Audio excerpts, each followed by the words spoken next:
but let's go to Jimmy, who's on the line in Baltimore, Maryland. Jimmy, you're on the Ken Coleman Show. Hey, Ken, how are you? I'm living the dream, Jimmy. How are you?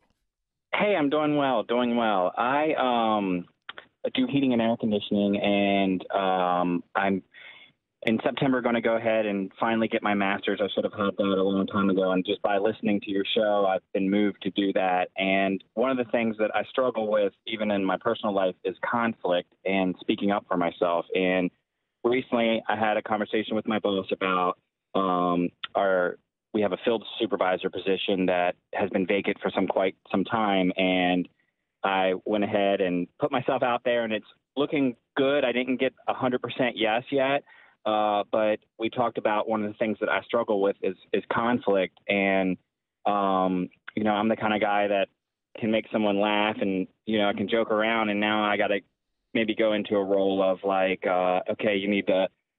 Why aren't you wearing your uniform today? And why didn't you do this and that? So I struggle with just the basic conflict, and I don't know what to really how to go and make that better. I can tell you how to make it better. You need to put yourself in positions where you have to actually engage in conflict.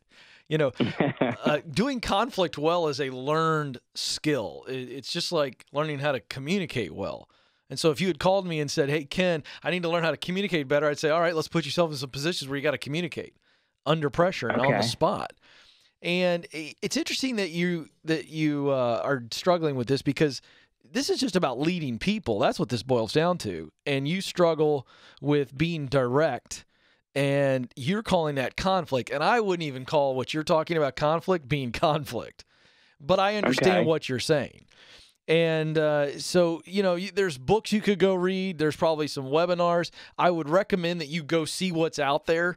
There's not a book that comes to my mind right now, or I'd give you one that is, kind of teaches people how to handle conflict, but they're out there, trust me. So I would read, I would listen, I would watch. There's stuff on YouTube. Go do that. But here's the real issue.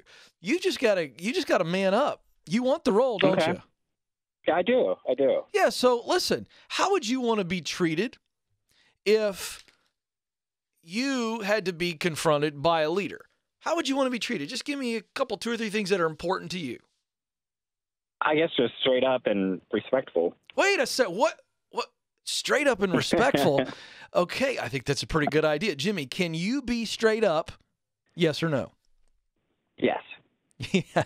Now you pause a little bit, because I think that's where you're really, because I think you're a respectful dude. In fact, I think you're so respectful that that's what makes you fear this leadership role, where you might have to look at somebody and go, hey, dude, you're not doing a good job. You got to do better.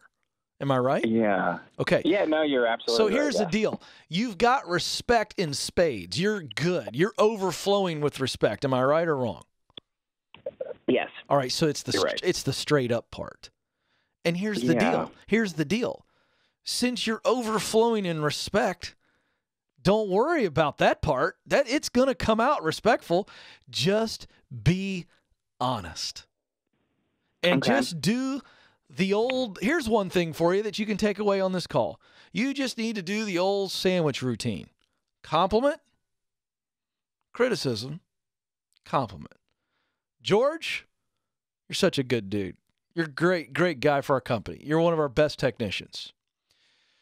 But George, you're a little bit of a disaster. Okay? We've gotten 3 complaints from the last 3 people you did work for that you left their house a mess, or you left a mess. There's Mountain Dew bottles all around the yard, or whatever. I don't know what the deal is, right? and then go, but here's the deal. So you really need to tighten that up, because I want you to understand why I'm bringing this up, because we need customers to say good things about you, and thus good things about our company, and all that stuff matters. And I want you to do well, and I want you to thrive and be able to grow. And this is something that you're a great technician. You're just Mr. Messy Pants or whatever. And just, you need to fix it. And if you fix it, you're a rock star. Now, I got to tell you, thanks for letting me do this, because I know you're awesome and you're going to fix this, because you're one of the best people I've ever worked with. You see that approach there? Yeah. Do you think you can do that, Jimmy? I believe I can, yes. I know you can. Now go and grow. I love that. I got to tell you, I love him being honest about that. But, listen, he answered his own question. Well, I'd want someone to be straightforward with me and respectful. Okay, do that, and you're fine. People just want to be valued. So those of you that are new in leadership, let me tell you how you win in leadership. No matter what you have to say or do with people, always value them and make sure that they're valued. It's a very simple formula. That means if you're wrong, tell them, I was wrong. Because then they go, oh, he respects me enough to say that he was wrong. She respects me enough to ask me how I feel about a situation. Just value people.